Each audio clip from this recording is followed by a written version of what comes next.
दोस्तों, स्वागत है आप सभी का कृषि विज्ञान क्लासेस यूट्यूब चैनल पर। दोस्तों, आज हम बात कर रहे हैं बीएससी एग्रीकल्चर फोर्थ सेमेस्टर में farm machinery and power subject की। और इस सब्जेक्ट में हमने कुछ टॉपिक पर चर्चा कर ली है और उसी कड़ी को आगे बढ़ाते हुए आज की क्लास में चर्चा करेंगे hydraulic control system in tractor. यानी कि जो ट्रैक्टर होता है उसमें जो हाइड्रोलिक सिस्टम होता है वो क्या होता है, वो कैसे काम करता है, उसका जो इम्पोर्टेंस क्या है और उसके जो टाइप्स होते हैं वो हम आज की क्लास में देखने वाले हैं।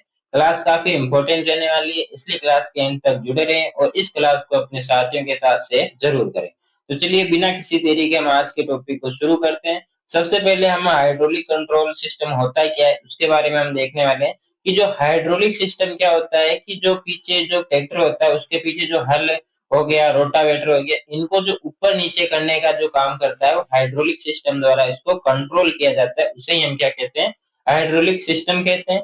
और जो ये सिस्टम होता है वो दबाव युक्त जो तेल होता है, ऑयल जो होता है, उसकी सहायता से ये काम करता है। यानी कि जो इंट्रोडक्शन में देखते हैं कि ट्रैक्टर में हाइड्रोलिक कंट्रोल सिस्टम का उपयोग कृषि उपकरणों को जैसे कि रोटावेटर हो गया, हल हो गया, सीड ड्रिल मशीन जो होती है वो हो गई, उठाने, नीचे करने और नियंत्रित करने के लिए इसका उपयोग किया जाता है। हाइड्रोलिक कंट्रोल सिस्टम का उपयोग किया जाता है। ये सिस्टम दबाव युक्त तेल की सहायता से काम करता है। कैसे काम करता है, इसकी कार्यविधि क्या होती है, वो हम आगे चर्चा करने वाले हैं। हाइड्रोलिक सिस्टम ट्रैक्टर की शक्ति को उपकरणों तक पहुंचाता है। यानी कि जो ट्रैक्टर की जो शक्ति होती है उसको यंत्र जो होते हैं जैसे रोटावेटर होता है, सीड ड्रिल हो गया, कल्टीवेटर हो गया, उस तक पहुंचाने का काम कौन करता है, वो करता है हाइड्रोलिक कंट्रोल सिस्टम। आधुनिक ट्रैक्टरों में ये बहुत ही महत्वपूर्ण प्रणाली होती है। इसका उपयोग हल, कल्टीवेटर, सीड ड्रिल, रोटावेटर आदि उपकरणों को नीचे ऊपर करने में या उसको कंट्रोल करने में किया जाता है।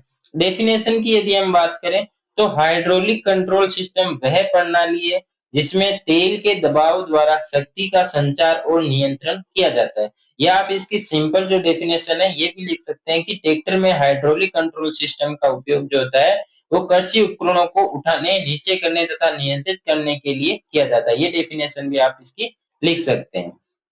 ये प्रणाली भारी उपकरणों को कम मेहनत में नियंत्रित करने में सहायता करती है। यानी कि जो भारी उपकरण जैसे होते हैं, सीड ड्रिल हो गया, रोटावेटर हो गया, इनको क्या है कि कंट्रोल करने में यदि मनुष्य या मानव जो होता है वो खुद कंट्रोल करेगा तो क्या है कि ये भारी होते हैं तो उसमें कितनी शक्ति की आवश्यकता होगी। लेकिन जो ट्रैक्टर होता है या जो हाइड्रोलिक सिस्टम होता है ये उसको आसानी से कंट्रोल कर सकता है। प्रिंसिपल ऑफ हाइड्रोलिक सिस्टम की यदि हम बात करें, जो सबसे इंपॉर्टेंट क्वेश्चन यहाँ से आपके बनता है कि जो हाइड्रोलिक सिस्टम होता है वो किस नियम पर काम करता है, तो वो कौन से नियम पर काम करता है, पास्कल का जो नियम होता है उस पर ये काम करता है। इसमें पास्कल का नियम क्या कहता है कि जो द्रव्य होता है उस पर, जो बंद द्रव्य होता है, यदि उस पर दबाव लगाया जाए तो वो समान रूप से चारों दिशाओं में अपना जो समान रूप से वो फैलता है, चारों दिशाओं में वो दबाव लगाता है। पास्कल के नियम के अनुसार बंद द्रव्य में लगाया गया दबाव सभी दिशाओं में समान रूप से फैलता है। जब पंप जो होता है वो तेल पर दबाव बनाता है तब ये दबाव पूरे सिस्टम में पहुंचता है। यानी कि जो पंप होता है वो क्या करता है कि तेल जो होता है उसमें दबाव बनाता है, क्योंकि जो पिस्टन जो होता है उसको फिर क्या करता है, ये धकेलता है। यानी सिलेंडर के अंदर जो पंप होता है वो तेल पर दबाव लगाता है जिसके कारण ये पिस्टन को धकेलता है, और पिस्टन के धकेलने के कारण क्या होता है, जो लिफ्टें होती है वो ऊपर नीचे होती है और उसी से जो आपके जो रोटावेटर होता है या जो सीड ड्रिल मशीनें जो होती है, उपकरण जो होते हैं वही कंट्रोल किए जाते हैं। दबाव युक्त तेल सिलेंडर में पिस्टन को चलाता है और पिस्टन की गति से कृषि उपकरण जो होते हैं वो ऊपर नीचे होते हैं, कंट्रोल किए जाते हैं। अब हम बात करते हैं कि ट्रैक्टर हाइड्रोलिक सिस्टम के मुख्य भाग कौन कौन से होते हैं, कि कौन कौन से भागों द्वारा मिलकर जो हाइड्रोलिक सिस्टम तैयार होता है और ट्रैक्टर में ये काम करता है। जिसमें सबसे पहला और सबसे इम्पोर्टेंट जो आता है वो आता है हाइड्रोलिक पंप। हाइड्रोलिक पंप इसका मुख्य भाग होता है जिसका क्या काम होता है, ये तेल को दबाव प्रदान करता है। यानी कि मुख्यतः जो हाइड्रोलिक सिस्टम काम करता है वो तेल में दबाव उत्पन्न होने के कारण ही करता है। और इसमें जो तेल में जो दबाव उत्पन्न करने का काम कौन करता है, हाइड्रोलिक पंप ये काम करता है।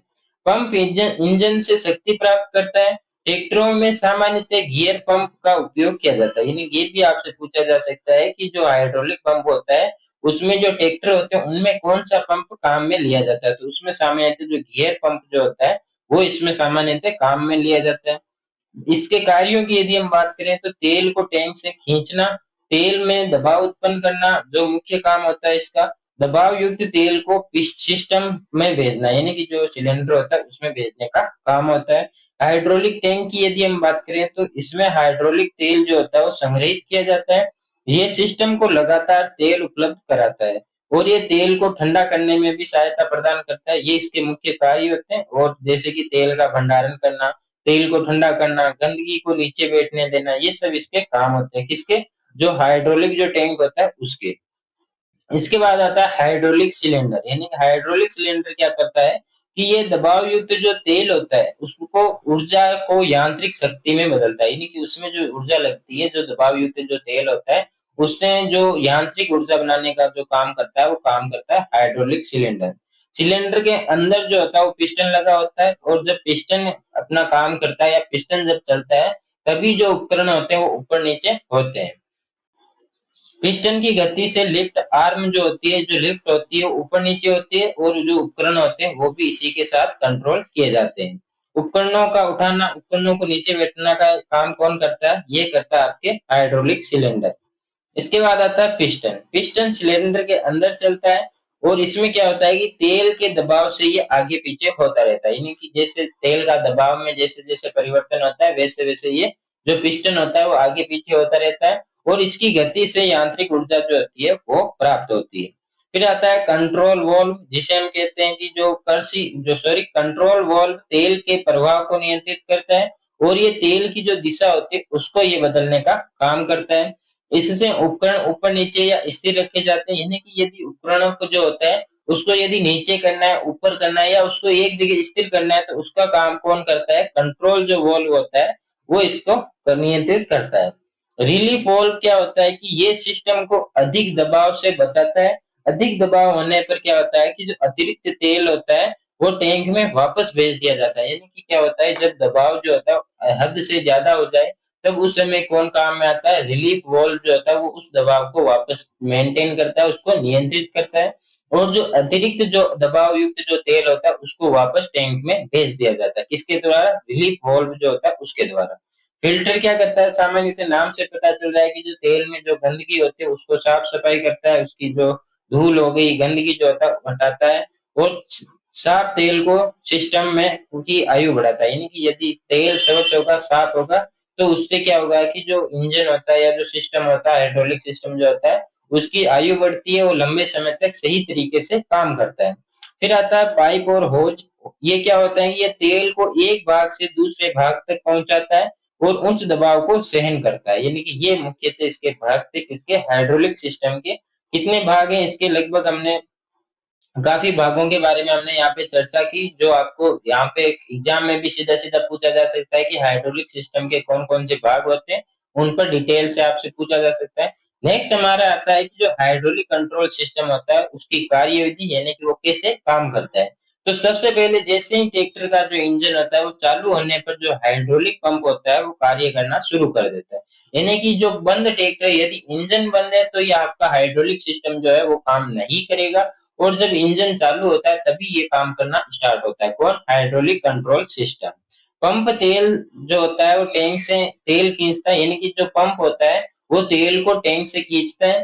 पंप तेल जो होता है वो दबाव उत्पन्न करता है, यानी कि पहले टैंक से तेल को खींचा जाता है पंप में, हाइड्रोलिक जो पंप होता है उसमें, फिर उसमें दबाव बनाया जाता है। दबाव युक्त जो तेल को कंट्रोल वाल्व तक पहुंचाया जाता है, यानी कि जो दबाव युक्त जो ऑयल होता है उसको जो कंट्रोल वॉल्व होते हैं वहां तक पहुंचाने का काम किया जाता है। कंट्रोल वॉल्व जो होता है वो तेल को सिलेंडर की ओर भेजता है, यानी कि सिलेंडर में पिस्टन काम करता है, और जो दबाव युक्त तेल होता है उसको सिलेंडर में भेजा जाता है। सिलेंडर में जैसे ही वो जाएगा तब पिस्टन की गति करेगा आगे पीछे, और जैसे जैसे पिस्टन गति करेगा वैसे ही जो लिफ्ट होती है, लिफ्ट आर्म जो होती है वो ऊपर नीचे होगी, और उसी के साथ जो उपकरण होते हैं वो भी ऊपर नीचे होने का काम करते हैं। सिलेंडर में तेल का दबाव पिस्टन को आगे बढ़ाता है, और पिस्टन की गति से लिफ्ट आर्म जो होती है वो उठती है और वापस बैठती है। लिफ्ट आर्म से जुड़ा कृषि उपकरण ऊपर उठ जाता है। जब कंट्रोल लीवर नीचे किया जाता है तो तेल वापस टैंक में लौटता है, और तेल के दबाव कम होने पर उपकरण जो होते हैं वो नीचे आ जाते हैं, यानी कि जैसे ही तेल का दबाव बढ़ेगा उपकरण ऊपर उठता है, और जैसे ही तेल का जो दबाव होता है वो कम हो जाता है, वापस तेल टैंक में चला जाता है, तो वैसे ही जो उपकरण था वो वापस नीचे बैठ जाता है। यदि उसको कंट्रोल करना होता है या एक जगह स्थिर रखना होता है तो यही प्रक्रिया इसमें अपनाई जाती है। अब हम बात करते हैं types of hydraulic control system की, यानी कि इसके टाइप्स कौन-कौन से होते हैं, जिसमें सबसे पहले आता है पोजीशन कंट्रोल। इसमें क्या होता है कि जो उपकरण की ऊंचाई नियंत्रित की जाती है और ये बुआई तथा स्प्रे कार्य में उपयोग किया जाता है। यानी कि आपने देखा होगा कि यदि बुआई के लिए हम हल का या सीड ड्रिल मशीन का प्रयोग कर रहे हैं, तो उसमें क्या होता है कि एक निश्चित गहराई तक उसको कंट्रोल किया जाता है। यानी कि जब बीज की जैसे कितनी 4 सेंटीमीटर, 5 सेंटीमीटर उसकी बुआई करनी है, तो एक नियत जो होता है उतनी गहराई उसमें निश्चित की जाती है। क्योंकि यदि हम निश्चित नहीं करेंगे तब कहीं बीज गहराई में चला जाएगा, कहीं बीज ऊपर ही आ जाएगा, तो इससे क्या होता है कि जो बुआई होती है वो एक निश्चित गहराई में नहीं हो पाती है। चालक लीवर द्वारा उपकरण को स्थिति जो होता है उसको निर्धारित करता है, यानी जो ड्राइवर होता है वो इसकी स्थिति को निर्धारित करता है। फिर आता है ड्राफ्ट कंट्रोल। ड्राफ्ट कंट्रोल क्या होता है कि इसमें मिट्टी के प्रतिरोध के अनुसार उपकरण जो होता है वो नियंत्रित किया जाता है। जैसे कि कठोर मिट्टी में उपकरण ऊपर उठ जाता है और मुलायम मिट्टी में उपकरण जो होता है वो नीचे चला जाता है। इसमें जुताई की गहराई समान बनी रहती है, यानी कि आपने देखा होगा कि यदि कहीं कठोर मिट्टी आती है तो उसमें जो ड्राइवर होता है वो ऑटोमेटिकली उसको पता होता है कि यहाँ पे मिट्टी है वो कठोर है, तो वहां पे क्या है कि वो जो हल होता है या जो भी उपकरण होता है उसको ऊपर उठा लेता है और जैसे ही कोई मुलायम मिट्टी आती है तो वो उसको गहराई में धकेल देता है, गहराई में नीचे कर देता है। इससे क्या होता है कि जुताई की जो गहराई होती है वो समान बनी रहती है। फिर आता है मिश्रित नियंत्रण, जो कि दोनों हमने जो पीछे पढ़े इन दोनों का मिक्स्ड होता है, मिश्रित होता है और ये आधुनिक ट्रैक्टरों में अधिक उपयोग किया जाता है। इसके बाद आते हैं कि हाइड्रोलिक कंट्रोल सिस्टम के लाभ क्या-क्या हैं, तो इसमें भारी उपकरण आसानी से उठाए जा सकते हैं, चालक की जो मेहनत होती है वो कम हो जाती है, कार्य तेजी से पूरा होता है, उपकरण की गहराई नियंत्रित की करना आसान होता है, समय और श्रम दोनों की बचत होती है, यानी कि टाइम और लेबर जो होता है दोनों की बचत होती है इसमें। और जो क्वालिटी ऑफ वर्क इम्प्रूव, यानी कि कार्य की गुणवत्ता भी हमें इसमें बढ़ती है। अब हम बात करते हैं इसकी लिमिटेशन की ऑफ हाइड्रोलिक सिस्टम, यानी हाइड्रोलिक सिस्टम की हानियां क्या क्या है, इसकी कुछ सीमाएं भी होती है। जैसे तेल रिसाव की समस्या हो सकती है, अधिक तापमान में तेल की क्षमता कम हो सकती है, नियमित देखभाल करना आवश्यक होता है और ये गंदा तेल जो होता है वो सिस्टम को नुकसान पहुंचा सकता है। फिर हम बात करते हैं मेंटेन कैसे कर सकते हैं, यानी कि हाइड्रोलिक सिस्टम को लंबे समय तक सही रखने के लिए हम इसको कैसे चलाएं या कैसे इसको मेंटेन करना चाहिए।